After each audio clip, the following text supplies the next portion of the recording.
Elden Ring. Can I beat it using pots only? Pots are a throwable, consumable item made through crafting that can apply damage and debuffs to enemies. There are two types of base pot, cracked and ritual, and on a character, players can have a maximum of 20 cracked pots and 10 rituals, so maximizing damage was key to this run. So, the rules of the run. 1. My damage had to come from pots. 2. All forms of buffing were allowed, this was to maximize damage. 3. Bosses could die to their own idiocy, so the Caelid Knight's cavalry falling off the bridge was fine. And 4. Summons were allowed for quests and during fights if they were pot-based. The one exception to this was Radahn, where I summoned in all the lads. So, here's how it went. For a starting gift, I chose the Lands Between rune. By not selecting the cracked pot, it actually meant that more pots were available later on in the game. This ensured that I had the maximum amount of pots. The Lands Between rune also gave me immediate purchasing power, allowing me to buy 3 cracked pots, the crafting kit, and a recipe book from Kale. Armed with this, I thought, ready to take on Margit. Hey, what's Margit's fire resistance? Hold this. I see. Okay. This one. Yes. Hold this. Yeah, that's true. Alright. Okay. Foolish ambitions to rest. Yeah, that's true. I don't know what I expected. But it was at this point I realized I needed to up my game. So, I gathered. Nice. Watch this.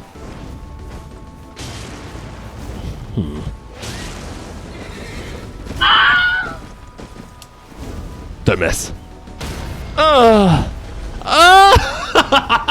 Golden Vow was a great buff, available early in its Ash of War form. It increased damage by 11.5%. Ha! Flawless! Flame Grant Me Strength was huge for this run, increasing my fire damage by 20% and making fire pots even more dangerous.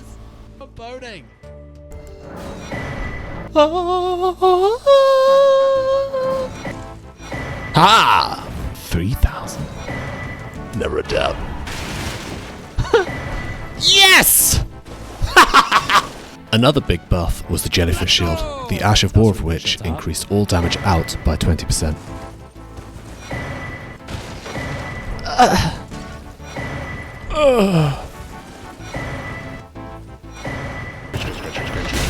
Ha! Idiot. The Red Feathered Branch Sword was another great pickup, increasing my damage by 20%, as long as my health was below 20%, meant that I could do big damage to bosses. Okay.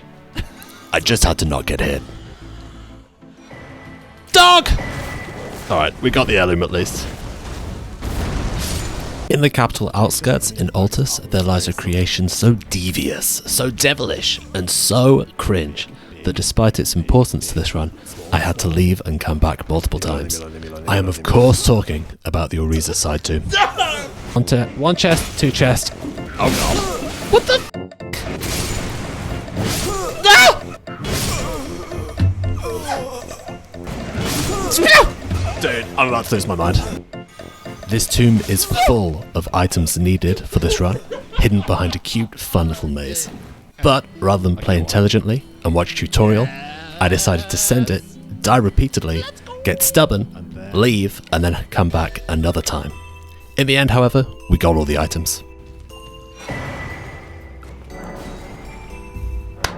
No! They ask you how you are, you just have to say that you're fine. Please God, not another imp, just let me pick up the thing. For some easy levels, I took out the Dragonbarrow Knight's cavalry. With some well-placed kukris, I managed to persuade it to go off the bridge. Nice.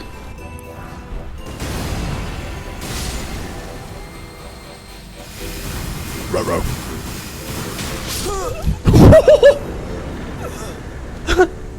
Because I wanted ultimate pot-based power for this run, I needed items that were locked behind quests that went well into endgame. This was things like the Companion Jar Talisman, Jar Helmet, Stargazer's Heirloom, and Magic Scorpion Talisman. So, throughout the playthrough, I had to keep checking in with the Jarburn, Dialos, Alexander, Ranni, and Celovus.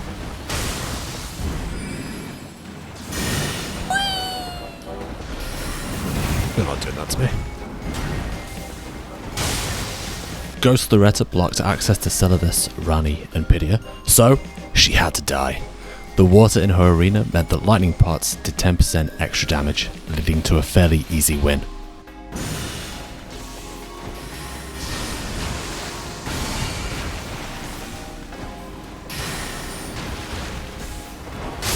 Nice. Pidia! Give me the ritual pot, sir.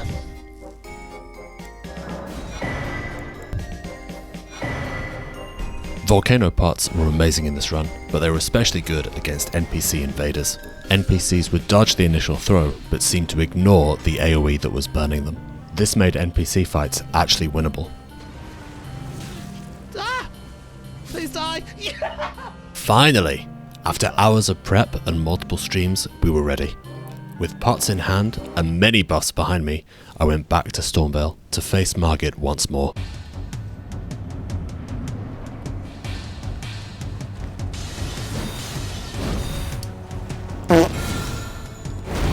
That's not good.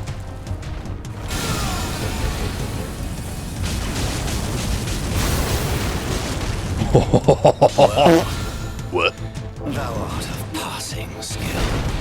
Warrior blood must truly run in thy veins. Tarnish. Yeah.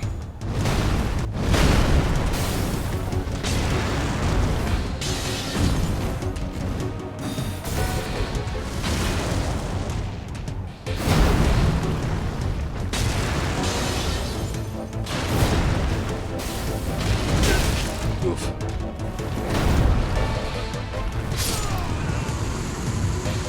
Play for the GGs, thank you very much. This is great! Progress! Ah! Feeling powerful after our MARGIT win, I picked up the 2 cracked pots within Stormvale's walls and went straight to Godrick. Beating him would give us access to his Great Rune, which, when activated, would increase all attributes by 5.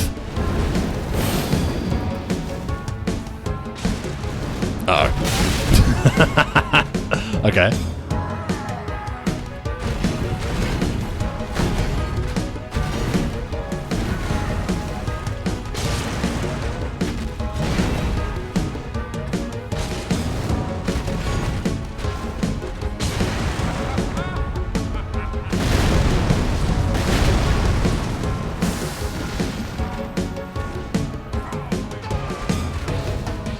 Oh.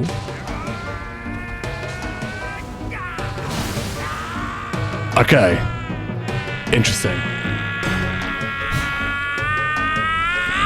I should remember that he has increased negation when he goes into 2. This might be a problem.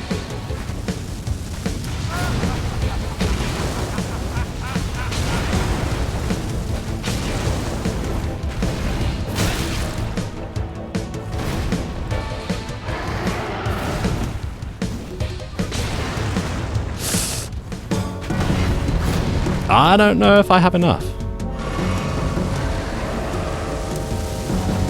It's time to call in the lads.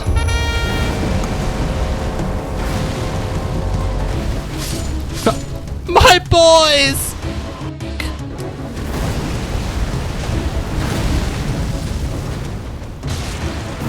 I think this is doable. I think.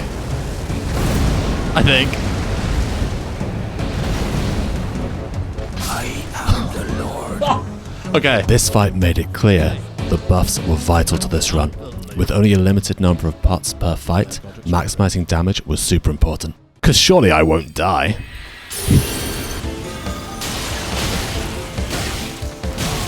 Oh my god. Okay. Wow. That was a waste of a rune arc. Cause surely I won't die. Howl of Shabriri was massive for this run, increasing damage out by 25% at the cost of increased damage in by 30% and making enemies more likely to aggro you. Despite all this, it was a staple for this run.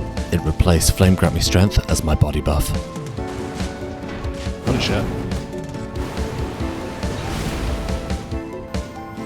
This challenge run relied on continuous improvements. As the game progressed, better buffs became available, so I was constantly hunting them down and trying to optimize. For instance, The reason I wanted to kill O'Neill was for his commander's standard, the Ash of War of which, rallying standard, increased all damage out by 20%, all damage negation by 20%, and would buff myself and my allies.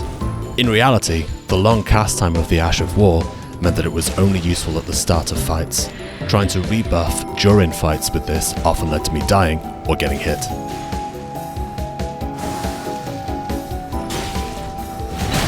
Ah! Ah! Please, dude!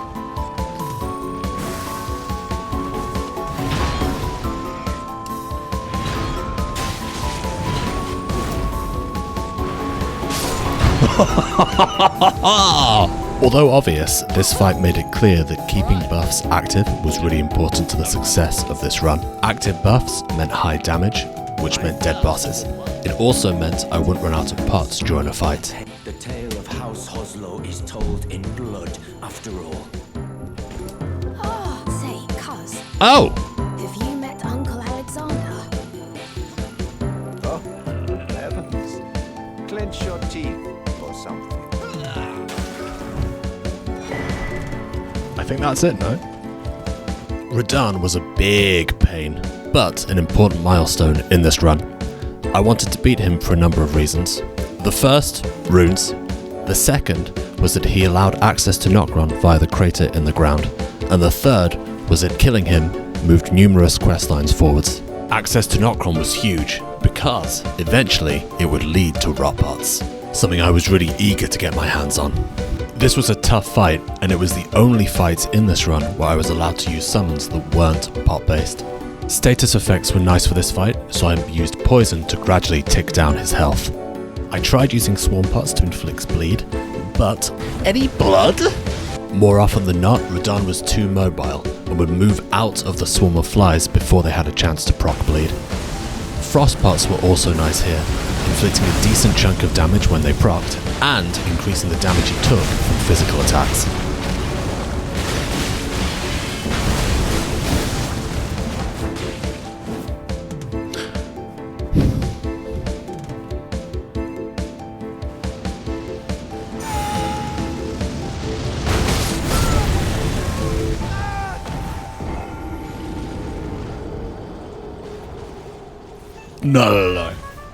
No. He changed direction. No. He changed direction. He literally did this. Like a train on tracks, dude. Hello? What? Nah, like, that's absolutely cringe. Look at him. He changes. He's moving, like, what is that? He came right at you. Yeah.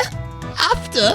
Straight line. And I look at this, right? I'm like, okay, I've got time. He's going to go like that past me. It's okay. And then watch what happens. He changes course. You stood there like a moron? I literally didn't. I saw the pathing. I was like, okay, I have space to buff. Tried to buff. Absolutely insane. I do not accept. I do not accept. Look at that! It's a pivot!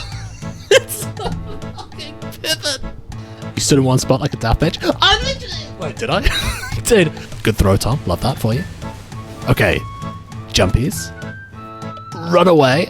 Oh. I go in a circle. I stay in the same place.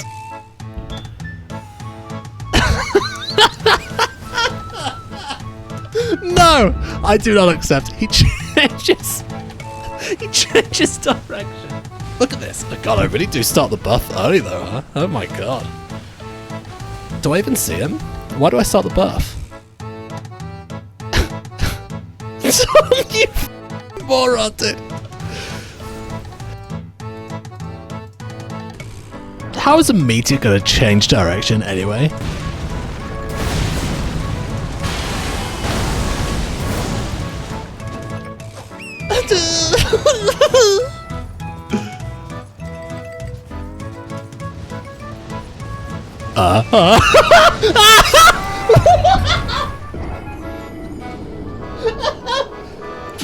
Well,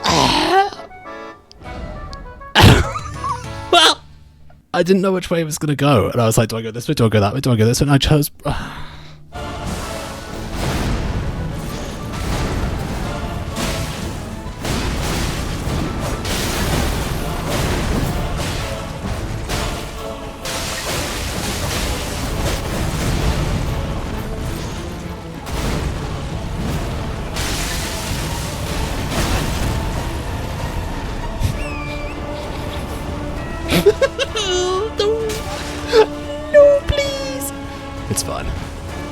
This is all part of my cunning plan.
Let's go! Let's go! Holy shit! Hello there. With Radahn finally dead, it was questing time. It wouldn't be right to beat this playthrough without the jar helmet from Alexander, which increased the damage of pots by 15%. Let's go! Well, aren't you full of beans? After finding Senovus's private cave, I was able to buy the jar white puppet, aka Tim. And after giving him Amber Starlight, he gave me the magic scorpion charm, which increased the damage of magic attacks by 12%. From here, it was down into Nokron on my quest for rot pots. Because I forgot how to do something. What the?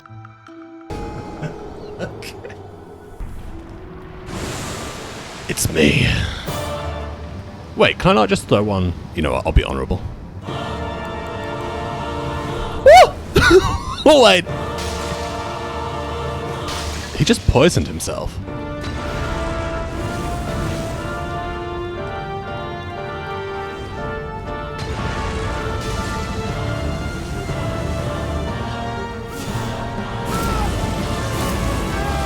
Roll! Excuse me. Yes, of course. Rolled it!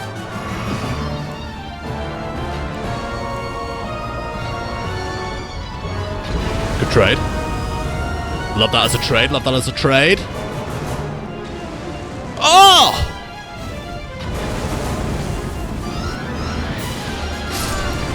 After a successful pot off, I descended into the city of Nokron and picked up the Fingerslayer blade.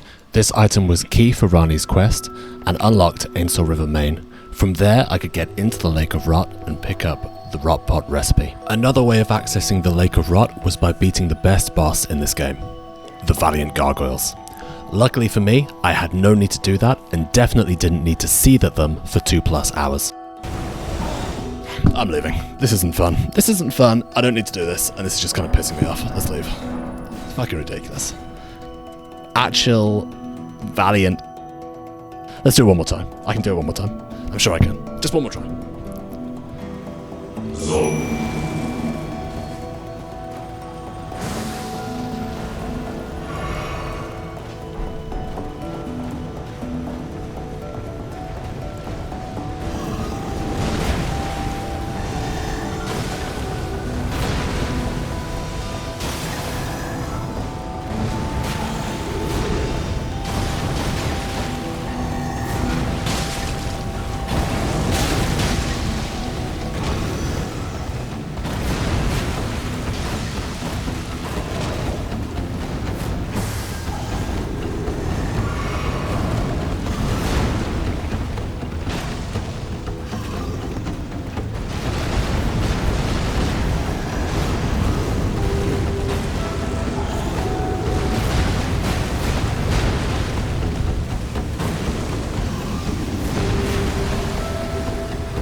You know what, out of principle, I'm not going to use this entrance. I'm going to use the portal instead.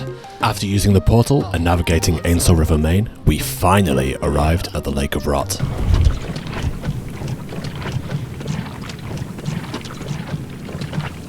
With the recipe finally in my hands, I made sure to catch some Ionian butterflies whilst I was in the area. Rot pots were big for this run. On their own they did considerable damage, but when stacked with other status effects, they would erode boss health bars. This was especially useful for those bosses with giant health pools.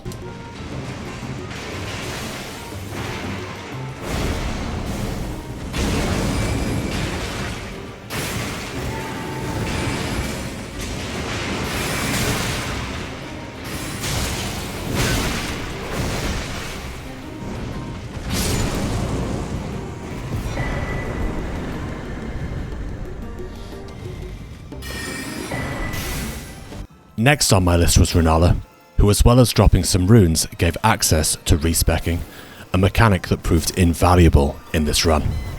Just like weapons, different parts scale with different stats. For example, magic parts scale with intelligence, holy parts scale with faith, and lightning parts scale primarily with dex. Respecking allowed me to maximize the damage with the chosen part, based on the requirements of a specific encounter.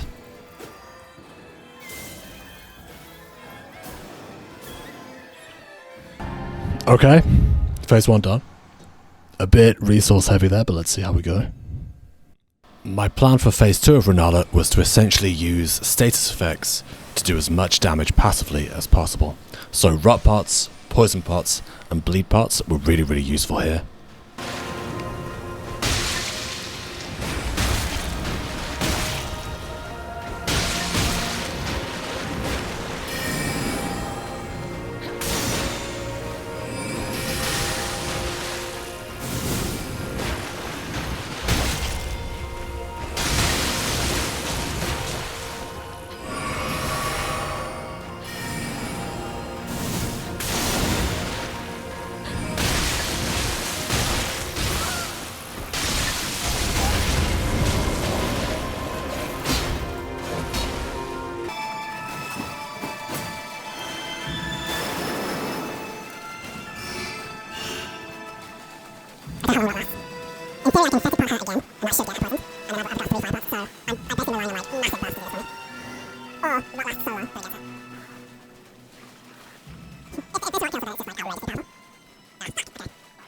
When the status effects wore off, I had to rebuff, run in, and hit her with fire pots to just finish her off.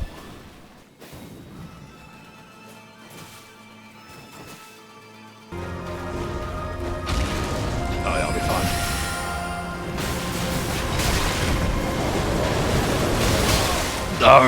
No way! This was a surprisingly long fight, but I got it first try, which I was really happy with. From here, I went over to the Draconic tree sentinel, who was guarding the entrance to the capital. Anyway, I started blasting.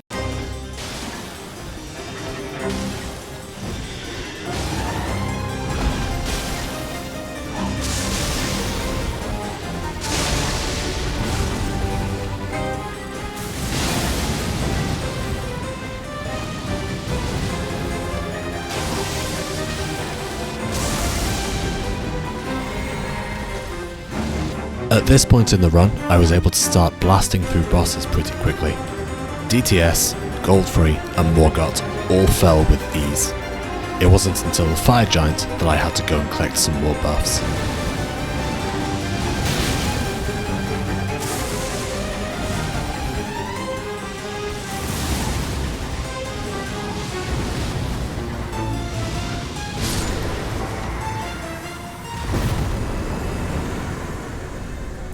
I love you. Big. Watch this.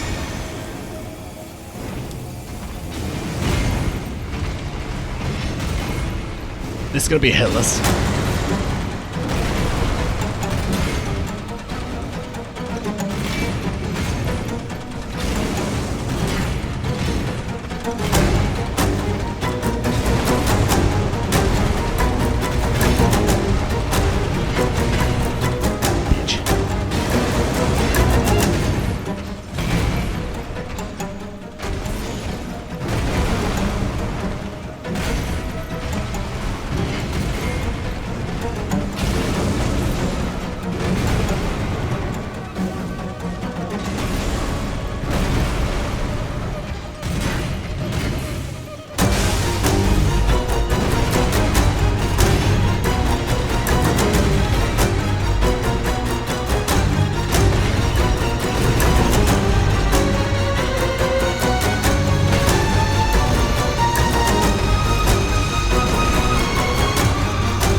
shall not be forgiven.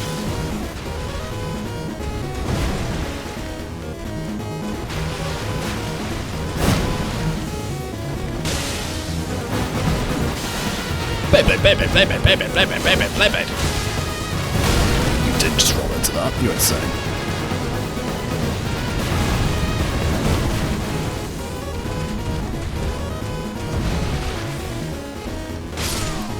With Morgott down, there were a few things I needed before I took on the Fire Giant. I grabbed the last 2 ritual pots in the game, giving me the maximum number of cracked and ritual pots I could have. Then I completed the Great Jars challenge, which rewarded me with the Great Jar Arsenal Talisman, increasing my maximum equipment load by 19%. With this, I could wear bigger, heavier armor, which increased my poise, but let me keep medium rolls. From here, I went to the Crystalian Duo, who normally require you to break their poise before you can do serious damage to them. Unfortunately for me, pots didn't do enough physical damage to stagger them. They were, however, weak to rot.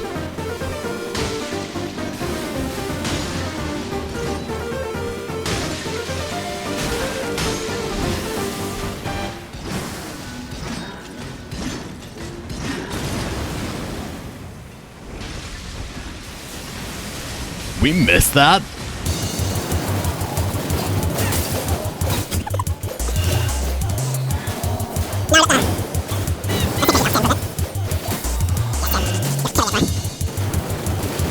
By taking these 2 out, I got access to Terra Magica, an insane buff for this run, and when stacked with my other magic buffs, made magic pots monstrous. Tim, a pleasure, an honor, in fact. Terra Magica increased magic damage by 35%, but only inside the small buff zone that the spell creates. This meant I had to be mindful of my position when I was using this buff. Next, I went to Commander Niall in the mountaintops, who I wanted to beat for a few reasons. First, he blocked access to the consecrated snowfields, within which was the recipe for Academy magic pots. When fully buffed, these things were demonic. Second, behind him was half of the Halig Tree secret medallion, an item that was required in order to take on Malenia. Blade of Miquella. And third, he beat me earlier on in the run, and I wanted revenge.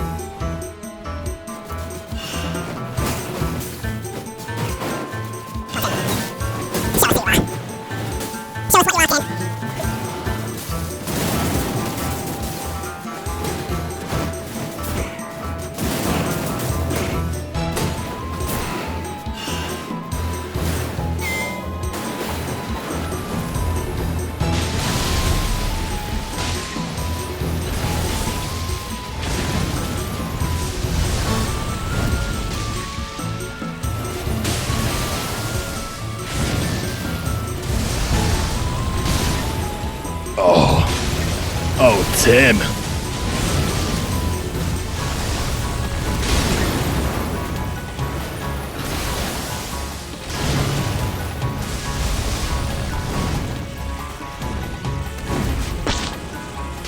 Tom.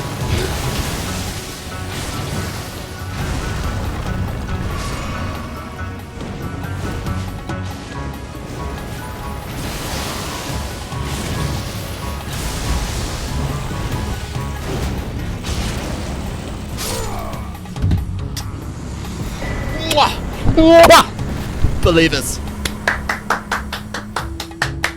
Should we try Malenia?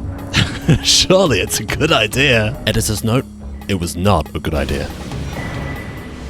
Before going to Fire Giant, I picked up some intelligence boosting talismans just to maximize damage with magic pots. And then, it was time to kill a giant. This fight was tough and involved shifting strategies a few times to make it work. My initial plan was to make heavy use of status effects, combining rot, poison, bleed and frost to do significant damage to his massive health pool. This scheme had 2 problems. The first was resistances. For many bosses, after you proc an effect for the first time, their resistance to that effect, how much it takes to trigger it, increases. For example, Fire Giant's poison, rot and bleed resistance started at 565 and then jumped to 855 and then 1312. As an example, 1 rot pot inflicted 300 rot, so it would take 2 rot pots to proc rot once, and then 3, and then 5. This was especially problematic in this run, and brings us to the second problem, resources. Because I had a finite amount of pots I could use in a battle, once I was out, I was out. I could not craft more in the boss arena. I tried. The strategy I ended up going with was damage, which sounds obvious, but let me explain. I went with magic pots as my main source of damage for this fight.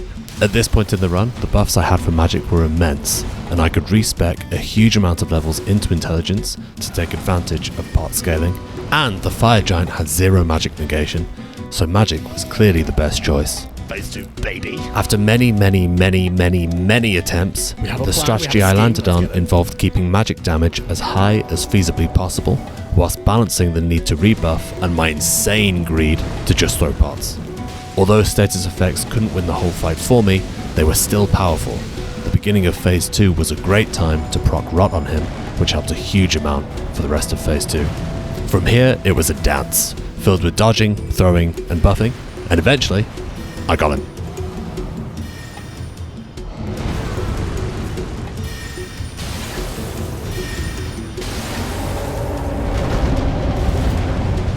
Pause.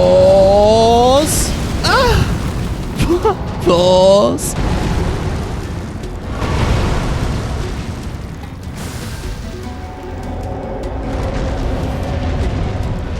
Come on, lads.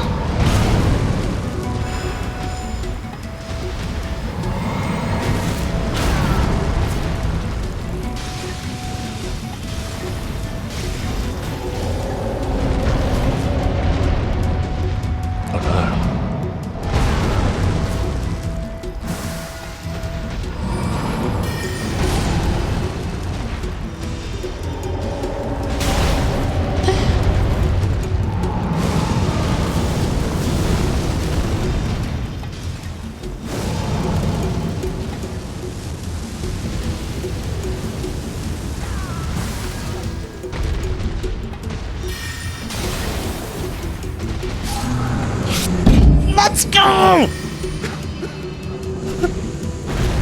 It's done! After navigating Farum Azula, I took on the Godskin duo in one of the silliest fights in this run. Godskins have tiny sleep resist, and often sleep trivializes fights against them. My plan here then was to sleep both of them, close enough together that one status pot thrown between them would affect both Godskins at the same time. This would have maximised my damage and saved pots. Unfortunately, I didn't manage that, and had to sleep them separately and then status them separately.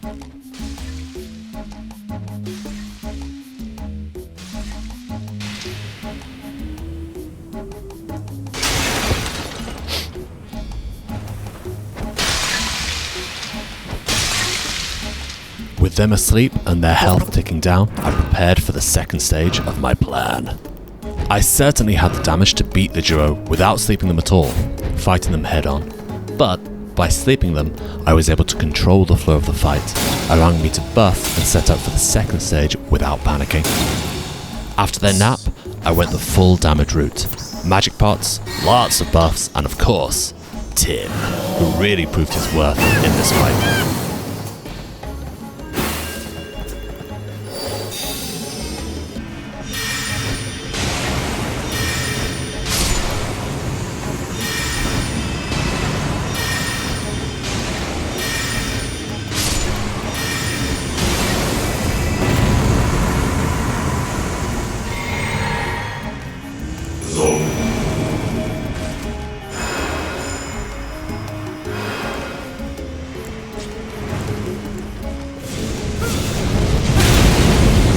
Bastard!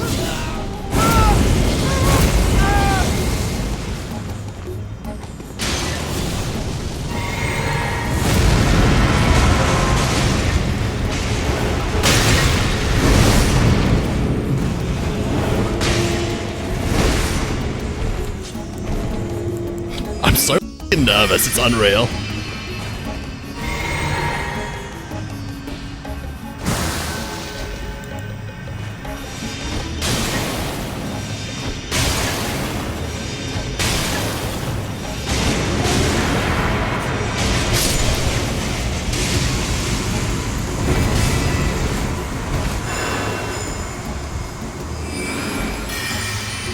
I've got no more parts. Oh, I've got no more parts. Pot him! Pot him, Pot Man! You can do this! You can do this! You can do it! Please! Go on, Tim. Carry Tim. Carry Tim. Tim! Let's go! Tim carried! I love you, Tim. With the duo dealt with, I could finish off Alexander's quest and the Jarberg saga, which would reward me with the Companion Jar Talisman, another big buff, and the final big buff for this run. So, I found Alexander, and after taking him out with relative ease... What?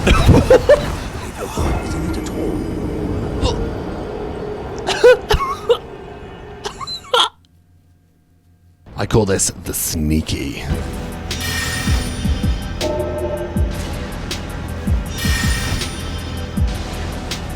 Easy. After fighting Alexander honorably and picking up the Dragon Bolt pot recipe in Farum Azula, it was time to finish off the Jarburn's quest. I went back to Jarberg and was rewarded with the Companion Jar Talisman. This increased pot damage by 20% and was insanely cute. All that was left now was to finish off any percent. Maliketh, Gideon and Hoarah Loux were next. Easy, surely.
Kill what?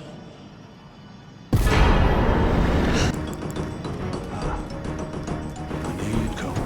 Stand before the Elden Ring. Cringe. To become Lord. Must accept state of affairs. And commend your spirit, but alas. Shall take the throne. As our elves Get the f*** out. Get the f*** out. Surely.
At this point, there was just Elden Beast left to beat. But after a few attempts, it was clear that I didn't have the damage or levels I needed to win. So, I came up with a truly genius plan. To get more levels, I would beat more bosses. First on my list was MOGH, who gave a monstrous 420,000 runes. For some bizarre reason, I also decided it would be cool to one-cycle MOGH. To do that, I grabbed the Lord of Blood's Exaltation Talisman from Esger, which increased damage by 20% for 20 seconds when bleed occurred in its vicinity. Armed with this, I went over to MOGH.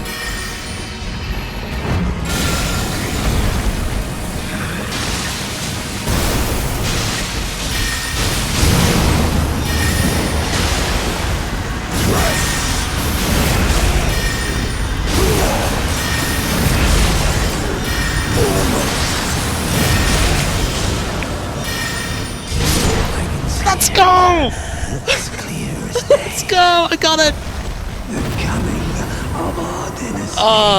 With MOGH down, I had my worst idea yet. I should kill Malenia Blade of Miquella. for runes. This was undoubtedly one of the hardest bosses in this run, but the 480,000 runes she dropped were too tasty to ignore. I used lightning pots primarily in phase 1, which was great because I had to free aim most of the pots around her. While she would input read the initial throw, she wouldn't account for the AoE of the lightning pot, so it'd still get caught and still take very nice damage, especially if she was in the water in the arena, where she took an extra 10% damage. Phase 1 was actually the longer and in some ways harder phase. It required a lot of patience, something I do not have, regular rebuffing and free aiming of parts. I also had to do this without getting hit, as I was using RTSR for boosted damage. One hit and I was gone. For phase 2, I switched my buffs to boost fire damage and also used volcano pots, which absolutely melted here. Overall, this fight took a few days of attempts to get down, with lots and lots of trial and error, until I landed on a set strategy.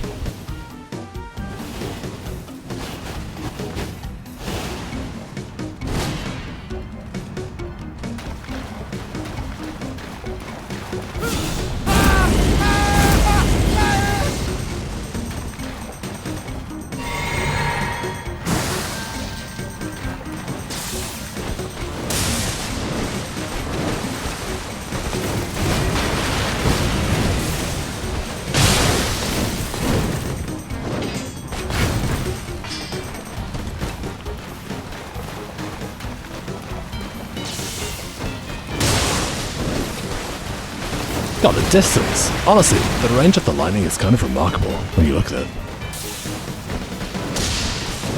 It's not big enough. The range is too small. For sure. Definitely should be bigger. Should be half the map if you ask me, actually.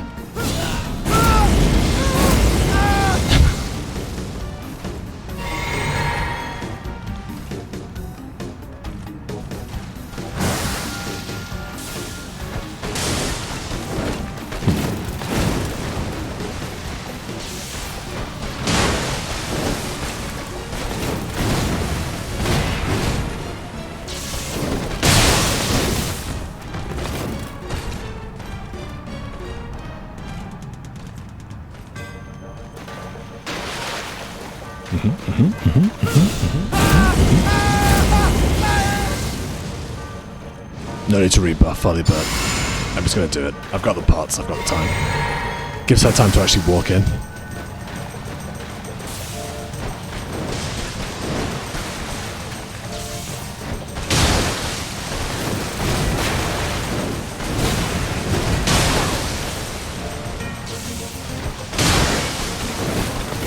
Okay. We're going to get some distance in case she goes waterfowl, and we are going to swap.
go!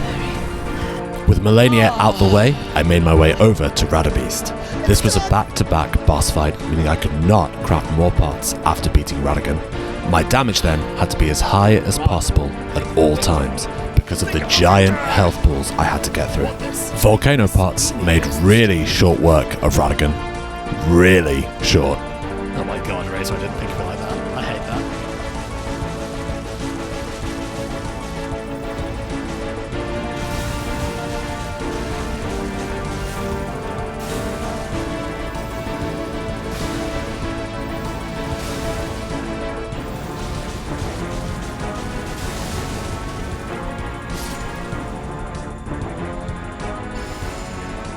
Whilst the Radagon fight could be fairly easily scripted, for Elden Beast I had to really squeeze damage out where I could, so talisman swapping and timed buffing was vital. Certain moves of Elden Beasts were also hugely problematic, especially Elden Stars, which is cheeks. Of all the fights in this run, this proved to be the hardest, taking literally a week or so of attempts. Any error was lethal, and this fight is probably the hardest thing I have done in a Souls game so far.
With that, thank you so much for watching. I really hope you enjoyed.